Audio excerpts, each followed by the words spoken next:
जे विद्यार्थी 2026 मध्ये 10वीची एक्झाम दिलेली असेल तर ते संपूर्ण विद्यार्थी वाट बघत आहेत, ते म्हणजे की 10वीचा निकाल कधी लागणार। तर तुमचा 10वीचा निकाल येत्या 9 तारखेपासून ते 15 तारखेच्या मधात केव्हाही उपलब्ध केला जाऊ शकतो। परंतु यामध्ये विद्यार्थ्यांना जोही अभ्यासक्रम आता निवडायचा आहे, भरपूर विद्यार्थी 11 साठी ॲडमिशन घेणार आहे, कोणी पॉलीसाठी ॲडमिशन घेत असेल, कोणी ITI साठी ॲडमिशन घेत असेल।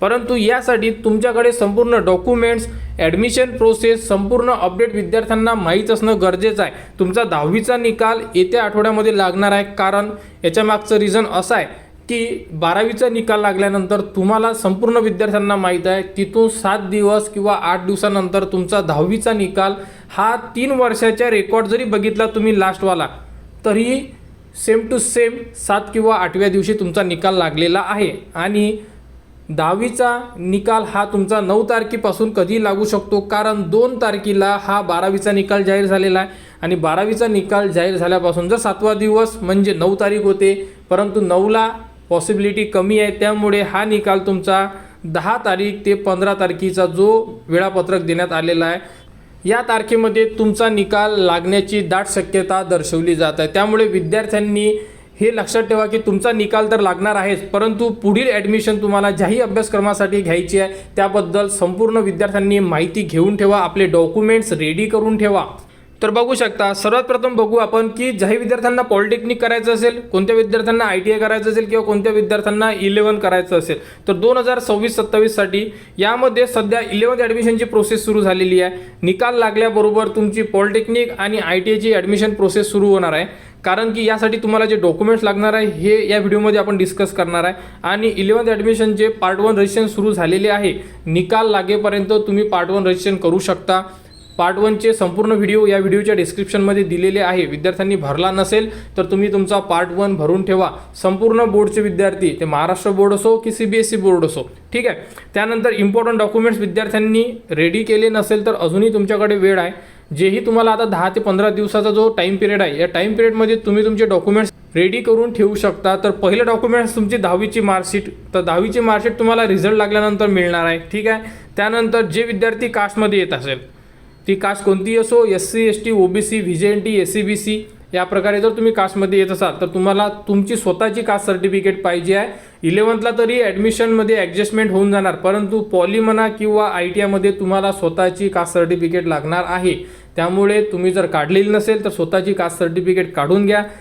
आणि त्यानंतर तुम्हाला लागणार आहे नॉन क्रिमिलियर। तर नॉन क्रिमिलियरमध्ये कोणकोणत्या कास्ट येतात, जशी OBC आहे, NT VJNT, त्यानंतर SCBC SBC या ज्या कास्ट आहे यांना नॉन क्रिमिलियर लागतात। SC ST या कास्टला नॉन क्रिमिलियर लागत नाही, ओपनला तर कास्ट सर्टिफिकेटसुद्धा लागत नाही।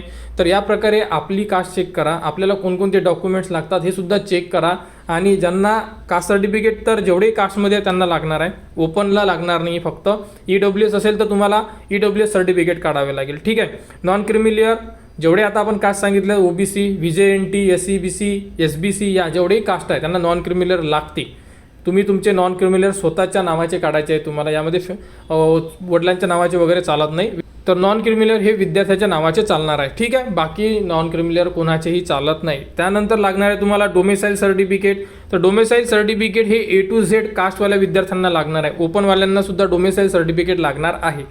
TC म्हणजे ट्रान्सफर सर्टिफिकेट, शाळा सोडल्यानंतर तुम्हाला 10वीची मार्कशीट आणि TC हे शाळेकडून मिळणार आहे वेळेवर। जेव्हा तुमचा रिझल्ट लागल्यानंतर 7 दिवसात तुम्हाला हे डॉक्युमेंट्स मिळून जाणार, त्यामुळे TC सुद्धा तुम्हाला स्कूल प्रोव्हाइड करणार तुमची।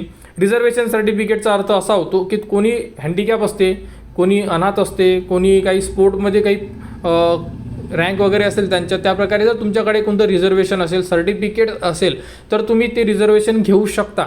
जर तुम्ही रिझर्वेशन घेत असाल तरच तुम्हाला हे रिझर्वेशन सर्टिफिकेटचं प्रूफ मागणार आहे, ते प्रूफ तुम्हाला द्यावं लागेल। अन्यथा जर तुम्ही रिझर्वेशन कोणीच घेतलं नाही तर तुम्हाला कोणतीही प्रूफ या डॉक्युमेंट्समध्ये लागणार नाही, ठीक आहे। त्यानंतर तुमचे आधार कार्ड आणि पासपोर्ट साईज फोटो हे तर डॉक्युमेंट्स तुमचे नॉर्मल आहे। अशा प्रकारे जास्त नसून फक्त 8 डॉक्युमेंट्सची लिस्ट आहे आणि यामध्ये सुद्धा 2 ते 3 डॉक्युमेंट्स तुम्हाला तुमच्याकडे रेडीसुद्धा आहे असं म्हणू शकतो आपण। यामध्ये तुम्हाला फक्त जे कास्ट सर्टिफिकेट, नॉन क्रिमिलियर आणि डोमेसाईल सर्टिफिकेट हे जे डॉक्युमेंट्स आहे हे महत्त्वाचे आहे।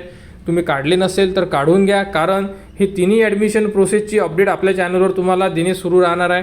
भरपूर विद्यार्थी आहे की जे 10वीला आहे परंतु त्यांना डॉक्युमेंट लिस्ट माहिती नाही आहे आणि वेट करत आहे फक्त निकालाचा. परंतु निकाल तर तुमचा वेळेवर लागणारच आहे. बोर्डाकडून जी डेट असेल फिक्स त्या डेटला तुमचा निकाल लागेल. परंतु पुढील जे प्रोसेस आहे जसे ॲडमिशन घ्यायची आहे तुम्हाला त्याबद्दलची सुद्धा अपडेट संपूर्ण विद्यार्थ्यांना असणं ही गरजेची आहे. त्यामुळे आपले डॉक्युमेंट्स रेडी करून ठेवा, कारण की निकाल आता तुमच्या येत्या म्हणजे जास्त दिवस वेळ राहिलेलाच नाही आहे. 9 तारीख 10 तारीख 11 तारखेत या तारखेमध्ये तुमचा निकाल हा पब्लिश होणार आणि निकाल लागल्यानंतर 6 ते 7 दिवसामध्ये तुमची ॲडमिशन प्रोसेस एवढी फास्टमध्ये सुरू होणार की तुम्हाला तिथे वेळसुद्धा मिळणार नाही डॉक्युमेंट्स रेडी करायला. त्यामुळे आपले डॉक्युमेंट्स रेडी करा. 9 तारखेपासून ते 15 तारखेच्या मधात तुमचा निकाल कधीही जाहीर होऊ शकतो. त्याबद्दलची संपूर्ण अपडेट आता महाराष्ट्र स्टेट बोर्डच्या साईटवर उपलब्ध होणार. माहिती आल्यानंतर A to Z अपडेट तुम्हाला आपल्या चॅनलवर देण्यात येणार. आणि ज्याही आता ॲडमिशन प्रोसेस आहे 10वी नंतरची याबद्दलच्या सुद्धा ॲडमिशनची जेही काही लिंक असेल किंवा डॉक्युमेंट्स असतील किंवा टाईम टेबल असेल त्याबद्दलची माहिती तुम्हाला आपल्या चॅनलवर देण्यात येणार. त्यासाठी आपल्या चॅनलच्या कनेक्टमध्ये राहा, चॅनलला सबस्क्राईब करा व हा व्हिडिओ इतरांपर्यंत शेअर करा.